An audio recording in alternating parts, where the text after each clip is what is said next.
Ma ogtahay in Qur'aanka Kariimka lagu xusay xayawaano badan oo qaarkood door weyn ku lahaayeen taariikhda ambiyada?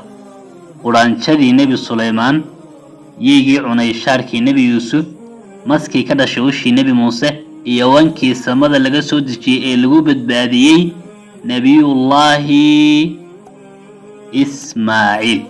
Maanta waxaan baran doonaa qaar ka mid ah xayawaanada Qur'aanka lagu xusay iyo qisadooda cajiibka ah. Xayawaanka ugu horeeya waa quraanjadii Nabiyullaahi Suleymaan. Alla wuxuu Qur'aanka ku sheegay quraanjo yar ayaa qoomkaygu digtay. Waxay tidhi quraanjoy gala guryihiina si aanu Suleymaan iyo ciidankiisu idin burburin iyaga oo aan dareemayn. Bal eeg mucjisadan. Quraanjadan yar ee aynu mararka qaarkood xitaa arki weyno waxay ka fikirtay badbaadada ummadeeda oo dhan. Waxay ka digtay khatar soo socota. Markii Nebi Suleymaan arrintaas maqlay uu dhoola cadeeyay. sababtoo ah alla ayaa fahamsiiyay hadalkeeda. Haddii aanu gudubno yeeyga, markii Nebi Yuusuf laga kaxeeyay aabihii, walaalihii waxay la yimaadeen sheeko cabsi leh. Waxay yidhaahdeen yeey ayaa naga cunay Yuusuf. laakiin sug, yeeygu waxba ma cunin. yeeyga ayaa lagu eedeeyey dembi aanu gelin. been weyn ayaa dhacday. shaarkii ay keeneen dhiig ayaa saarnaa, laakiin xaqiiqadu waxay ahayd in Nebi Yuusuf noolaa.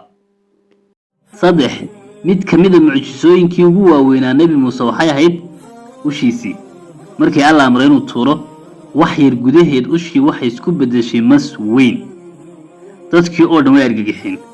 saaxiriintii Fircoon markay arkeen waxay garteen in tani aysan ahayn sixir, waxay ahayd mucjiso rabbaani ah.